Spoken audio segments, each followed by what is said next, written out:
Dallas Theological Seminary's Chapel Podcast.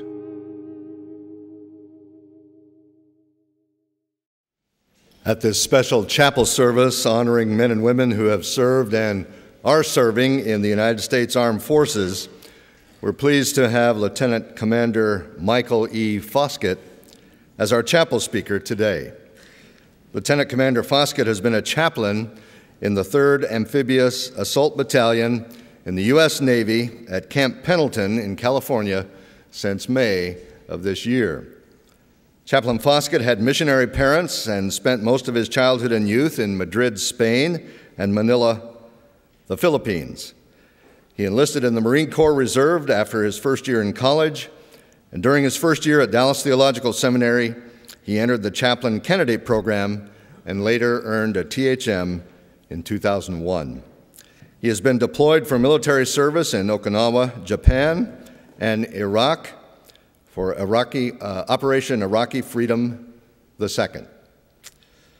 Chaplain Foskett and his wife, Andrea, who is here, and we want to welcome as well, reside in Oceanside, California.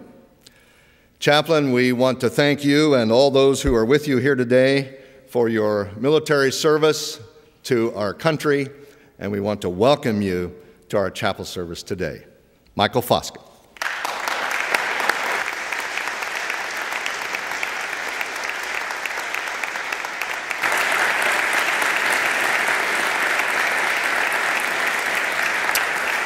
Well, thank you. 236 years ago today, the United States Congress authorized the formation of a small military force to guard its ships going to sea. We know that military force today is the United States Marine Corps. So all of you that have served or are currently serving as Marines, happy birthday to you. And you know what they say about Marines, right? Well, this is what Dr. Hanna said about Marines when I was here. Gomer Pyle was a Marine. Yeah. This is what First Lady Eleanor Roosevelt said. The Marines I have seen around the world have the cleanest bodies, the filthiest minds, the highest morale, and the lowest morals of any group of animals that I've ever seen. Thank God for the United States Marine Corps. It's no wonder the Congress authorized the formation of the Navy Chaplain Corps, who attends to the Marines 18 days later, right, to lead these Marines to God. And that's not far from the truth, having served with Marines. It's, yeah, they're a handful. They're great. When I was asked to speak this past summer, I was asked whether I wanted to speak in chapel about military chaplaincy. I said, sure, I'd love to. About 2 weeks later, I thought, what am I going to say about military chaplaincy? Because I know most of you, although I'd like for all of you to go and to become military chaplains, most of you will not. So I pulled my pastor, Larry, aside and said, Larry, if you were sitting in chapel this morning, November 10th at DTS, what was it would you want to hear? After all, he's doing what most of you will be doing, pastoring at a local church. And he said to me, 2 things. Share with me or share with them what it's like to do ministry in your shoes by describing the common challenges of today's military. And secondly, how can I specifically serve those who serve? So this is what I'd like to do this morning. I'd like to give you 6 snapshots of the challenges that servicemen and women face in today's military. And then I'd like to tell you why you and your future congregation, or if you're pastoring now your congregation, are indispensable in meeting and overcoming those challenges, because you have a unique role to play. And then I'd like to close with 2 principles on how you can best serve those that serve. I think it's important for you to know this because more than likely, all of you, or most of you, will have active duty, reserve, recently discharged, or retired servicemen and women in your congregation. This is probably true for my international brothers and sisters too. I've worked with Indonesian, South Korean, Filipino, Jordanian, Maldivian, Iraqi, Kuwaiti, and Japanese servicemen and women who have many of the same issues that our military men and women in the United States face. So let me start with my 6 snapshots that capture the common challenges in today's military. These are real stories with the names changed. Snapshot number 1. Staff Sergeant Hayes, a veteran of Operation Iraqi Freedom and Operation Enduring Freedom in Afghanistan. After combat tours in Afghanistan and Iraq, Staff Sergeant Hayes suffers from the invisible wounds of post-traumatic stress disorder that he can only escape temporarily through alcohol abuse. He's torn between wanting to take a break from all his combat deployments and wanting to go back into harm's way in order to protect his brother and sister to his left and his right and to do his duty. He feels spiritually dirty from what he has seen and what he has done. Doesn't know whether God still loves him or can forgive him. He harbors negative emotions like general distrust towards Middle Eastern men because in combat he couldn't tell friend from foe. After all, the enemy doesn't wear a uniform. Snapshot number 2. Corporal Jared Kane and his wife Mary Jane, who are struggling against the odds to make their marriage work. Jared and Mary Jane were high school sweethearts. Jared, being a good Southern boy, decided to join the service, and off he went to boot camp. And after completing boot camp and arriving at his first duty station, Jared and Mary Jane decided it was too hard to live so far apart and see each other so little. So 1 year out of high school, Jared and Mary Jane get married, and Mary Jane uproots from all that she knows, her support system, her hometown, to move into a tiny apartment off base. Marriage is not the unending bliss that they thought it would be. After all, Jared's rarely home. Either he's working late, out in the field on maneuvers, or deployed overseas. And when he's home, all he wants to do is play video games and watch TV because he's too tired from work. Mary Jane can't find a job because the economy's so bad, and she can't get into school because she doesn't have state residency. So she sits on her thrift store couch in her tiny apartment watching TV and updating her Facebook page, feeling very alone, wondering if she'd made a mistake to get married and wanting desperately to move back home. Snapshot number 3. First Lieutenant Jamal Jones and his wife, Lysandra, trying to put their lives back together after an improvised explosive device took Jamal's leg and traumatized his brain. Jamal was a natural leader who people naturally gravitated to. He's smart, hardworking, physically tough, starting defensive end for his college football team. So the military, or leading in the military, was a natural fit for him. He thrived on leading his men in combat and overcoming any challenge. Until that one patrol in Afghanistan changed everything. An improvised explosive device, killed 2 of his men and almost took his life. Losing his leg is a huge blow to his self-image. After all, he was invincible, 10 feet tall and bulletproof. Now it's difficult for him to do even the simplest of tasks. What's even worse is the mental fog, the moodiness, the depression, the inability to remember caused by a traumatic brain injury. Lysandra is grateful to have her husband home alive, but is having a hard time adjusting to the changes in her husband. She's had to quit her job as a teacher because Jamal needs her to run him back and forth from his many medical appointments, so money's pretty tight. Both of them wonder if their life and their marriage is ever going to get back to the way that it was, or if this is as good as it's going to get. Snapshot number 4. Sailor Maria Sanchez, struggling to fit in while not compromising on her Christian beliefs. Back at home, Maria had plenty of Christian friends from her youth group to hang out with and keep her accountable. Since she's joined the Navy, she lives in a small compartment on the ship called the berthing area, where she has little to no privacy. And if you've ever been on a ship, you know that to be true. She's surrounded by non-Christian shipmates who openly celebrate their pagan lifestyles, what they did with their boyfriend last night, or how much drinking they did at that club this past weekend.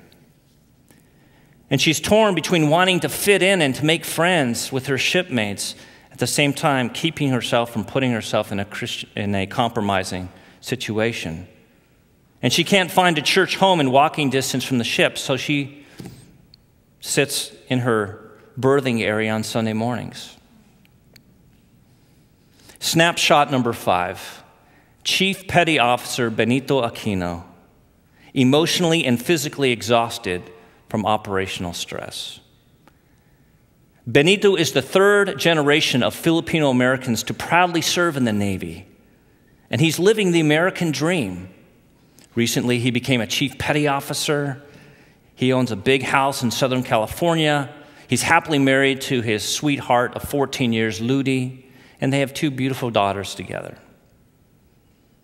But the operational tempo since September 11th has been grueling. In the last 10 years, he's deployed 4 times for 7 months at a time, and that doesn't count all of the time he's out at sea working up for deployment. And Benito can't seem to shake his physical fatigue, no matter how much sleep he gets. And he doesn't understand why he gets angry so quickly at his girls. After all, they're just being girls. And he can't seem to close the emotional distance between him and his wife, Ludi, because he's never home long enough to really reconnect with her. He senses a growing resentment in his wife against the Navy for asking so much of Benito and basically making her a single parent most of the time. Snapshot number 6. Chaplain Seong Kim serving with an infantry battalion in Afghanistan. Ministry to his men has never been better. He's warmly greeted every time he shows up to their forward operating bases. And his services are well attended, since combat has focused his men on eternal matters. But the combat deaths and injuries has taken a deep emotional toll on him and his men. So his men turn to him for comfort, but he really doesn't have anybody to turn to except for the occasional meeting with his senior chaplain when they cross paths, or the occasional phone call he can make to his wife on a satellite phone. Life in a combat zone is both repetitive and exhausting, since there's no such thing as a day off. He's constantly moving from forward operating base to forward operating base, hoping not to get hit by an IED or an ambush. He's constantly counseling, visiting, and leading services for his men. He sleeps when he can, but he doesn't really sleep well. And the question that's always in the back of his mind is, which one of my men is the next to get hit? Now that you understand some of the common challenges that today's servicemen and women face, let me explain to you why you and your future congregation, in other words, the local church, has an indispensable role to play in helping them overcome these challenges.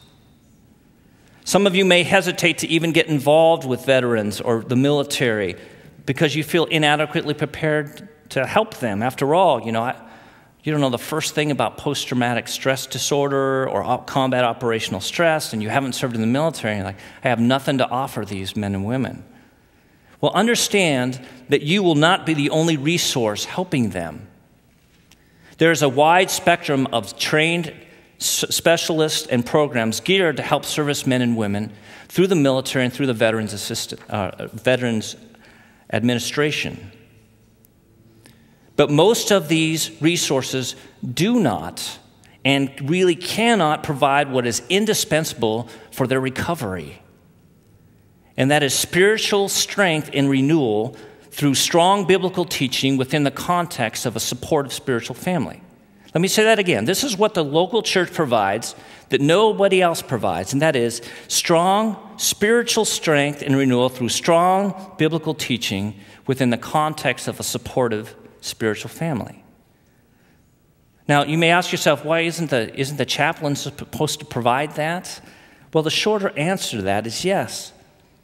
But chaplains cannot be the only source of spiritual strength and renewal for a couple of reasons. Number one, there's one chaplain assigned for about 1,000 servicemen and women. So that doesn't include their family members. And as far as my battalion right now, I have probably a third of them are married. So you think the number of spiritual needs probably is about 1,700, and one chaplain cannot meet that. Secondly, most base chaplains do not have the staff to provide all the programs that families need. And thirdly, the reality is not every chaplain is a Christian chaplain. Let me give you two examples how you and your congregation play an indispensable part in helping servicemen and women overcome their challenges. Remember that snapshot, the first snapshot I gave you of Staff Sergeant Hayes, the combat veteran? He's going to get excellent medical care from trained specialists, but these specialists are not equipped to help him work through his spiritual issues. You are. Your congregation is. You can take Staff Sergeant Hayes to passages like 1 John 1:9 and help him to see that spiritual cleansing is just a confession away. No matter what he has seen, no matter what he has done. You can take him to Psalms like Psalm 109, where David vents unedited his negative emotions to God, to give him license to vent his negative emotions to God unedited. And you and your congregation can help heal his invisible wounds of post-traumatic stress disorder through loving him unconditionally. And this is so understated, brothers and sisters. Unconditional love and acceptance is so needed by these veterans coming back who don't know who they are anymore and don't know if anybody's going to love them again. Remember the snapshot of Corporal Jared Kane and his young wife, Mary Jane, trying to make their marriage work? Marriage counselors assigned to the base can help them to learn how to communicate better and understand each other better, but they can't help them overcome what is at the root of their marital problems. You and your congregation can. You can introduce this young couple to the supernatural power of the Holy Spirit, which can transform them from inherently selfish, depraved individuals, because that's what's always at the root of the problem, isn't it? To being the godly husband and wife that God has called them to be. You can help them clear up their cultural confusion about gender roles by taking them to Ephesians 5 and say, this is what God expects out of you. You can introduce them to a mature couple within your congregation that can mentor them and give them the marital training that they never received before they got married. These are only two of many examples that I could give you to show you how indispensable you and your congregations are and helping servicemen and women and their families overcome their challenges. Now that you better understand some of the common challenges that military men and women face and how indispensable you and your congregation are for helping them overcome those challenges, let me close with two principles to guide you as you seek to serve those who serve. Here's the first principle. Approach the military with a missionary mindset. Approach the military with a missionary mindset. You may be saying, I'm not saying that you need to make plans to move overseas or start raising support, but apply yourself to learning the language and the culture of the military, just like a missionary would apply themselves to learning the language of the culture that God is sending them to. Well, you're saying, well, they're Americans, right? Speak English. Okay, well, let me just give you an example how unique the culture is. This is an email that a very routine email that I would get as a military chaplain. WRT, First Lieutenant Jamal Jones, the PCR is being routed from theater to parent command in CONUS. SMM suffered a TBI and an open fracture to the left leg when his MATV was hit by a daisy chain IED. SMM, medevac via CH-53 to Bagram Air Force Base, ITR, Ramstein Air Force Base.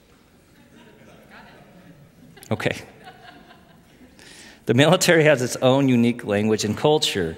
It means a great deal to us when you and your congregation take the time to learn it. And once you've learned it, season your sermons with military illustrations and military terms. Acknowledge important military events, like today being the Marine Corps birthday. Every Marine around the world knows what this day is. Every Marine around the world is celebrating this day. In short, approach the military with a missionary mindset. Here's my last principle. Gear your ministry to the military to be a long-term commitment, not a one-time splash and dash event. Many well-meaning Americans want to do something to support men and women in uniform, so they put together one-time events to show their appreciation. I speak for the majority of servicemen and women when I say that we are grateful for everything that Americans do for us. We do feel the appreciation of a grateful nation. But what is most needed is not another one-time splash and dash event, but a long-term commitment where you and your congregation follow the Galatians 6:2 principle of bearing each other's burdens by helping us with the burdens that we bear. Servicemen and women are not looking for your pity. We signed up for this. We're proud to serve. We could just use some help sometimes in bearing the burdens. Let me give you a few practical examples how you and your congregation can do this. Remember the snapshot of Chief Warrant Officer Benito Aquino and his wife Ludi constantly trying to reconnect and out at sea? You can help them bear their burden by pulling alongside of them and assisting Ludi in practical ways by having the small group that she's involved with cut the lawn or babysitting or change a flat tire when Benito is out at sea. Remember my snapshot of Sailor Maria Sanchez, who was on the ship and couldn't find a church? You can help her bear her burden of loneliness by arranging rides from her ship to your college group. Remember the snapshot of Chaplain Seong Kim, the combat chaplain. You can help him bear his burden by really asking him, how are you doing? And you being okay with the fact that he's not okay.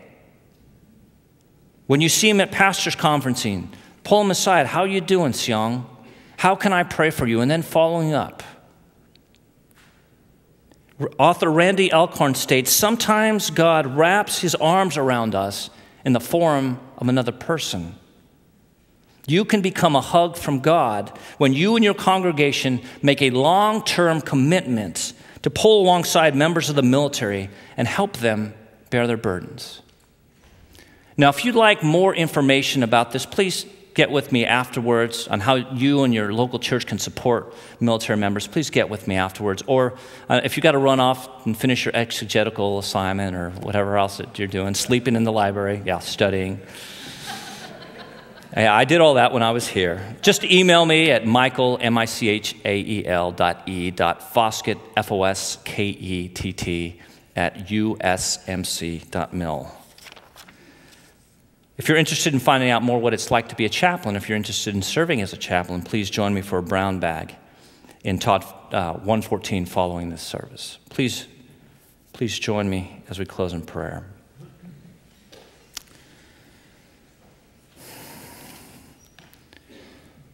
Father, I thank you for the men and women in front of me who have dedicated their life to ministry. And I know how hard it is this time of the semester trying to get everything done. Father, I pray that they would continue to let this process work itself out, that they would learn to love you with not only their mind, but also their heart, and they would never lose that. Help them to finish strong. Empower them for their future ministries. Help them to make the most of the experience at this excellent, excellent school. Father, help us not to be just hearers, but also doer of your word. Whatever you have put on our hearts, help us to take that forward and to apply that. I pray this in the mighty name of Jesus. Amen.